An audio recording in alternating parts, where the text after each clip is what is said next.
为了粉条。哇，太棒了！吃烩菜必须有粉条。大家好，这里说完了。现在是晚上的8点了，咱今天去东新街夜市啊，现在直着冲着我们的就是钟楼了。距今呢已经有638年的历史了，特别壮观吧？视觉冲击力特别的强。钟楼拜拜，吃饭去，饿死了。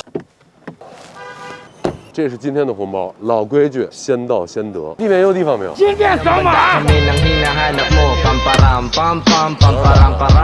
车，所以就没穿外套。但是呢，咱们人类啊最怕冷的地方是后脖梗的位置，所以我听人家说，只要你戴一个围巾就不怕冷。今天也是可以来见证一下。老板给我拿个热的冰峰。啊，就是烩菜哈，这个呢就是东新街夜市的课代表烩菜，绞酥肉了解一下。这个是萝卜，这个配的是花卷。又到了经典的看见人看不见菜环节。辣子油，哎，辣子油。每日聊杂连。啊，聊杂连我知道，这个辣椒的量明显是不够的。作为辣王本王，无论到哪，辣椒必须要达到致死量。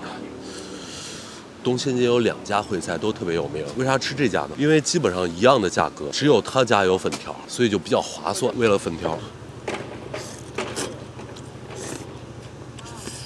哇，太棒了！吃烩菜必须有粉条。再把这花卷一配，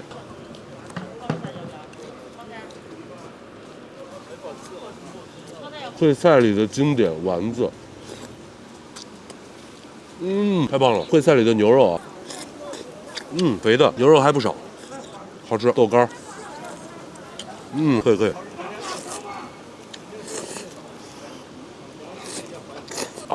太好吃了，丸子 YYDS。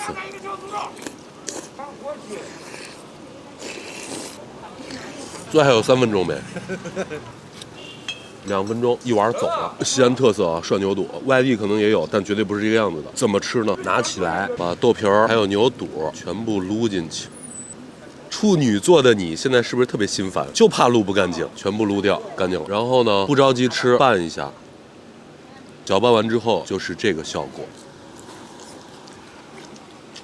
芝麻酱、辣椒。Hello， 哎，可以，正好我有东西要给你，新年快乐。哦，谢谢。堆个豆片儿。贝姐，这个东西。没有东西。哦，谢谢。别这样。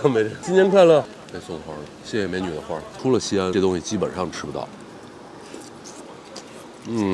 好了，夜市的传统酱肉筋儿，好筋儿特别棒。贼香，就这么香的肉，你要是不闹一口蔬菜，真的是暴殄天物。特别的香。小酥肉刚凉了，又给热了一下。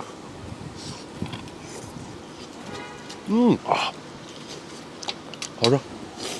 萝卜片儿，好吃，清爽解腻。我猜这应该是个下酒菜。但是呢，开车不喝酒，喝酒不开车。风里雨里，我跟交警大队在路口等你。最后呢，就想告诉大家，西安真的是全国来讲少数的遍地美食的地方。不要总以为只有肉夹馍、羊肉泡馍呀、胡辣汤，其他还有像这样烩菜、砂锅、岐山臊子面、表面面、麻食，还有叫团，还有啥？辣条子，哎呀，你以为我外地人是吧？就这么说，你在西安每天换一种吃的，你能吃好几个月。好的，我们进入消费，190元，3个人190多，在吃夜市来讲，我觉得 OK 的。希望大家能来西安玩。好的，我们下期见，拜拜。兄弟，这是你女朋友，来红包。来，过年好！今天还剩了一些红包。按照我们的习俗，正月15之前都叫过年，希望大家主动一点 ，respect。最后跟大家说啊，戴围巾不冷了这件事情扯淡，你知道吗？特别扯淡。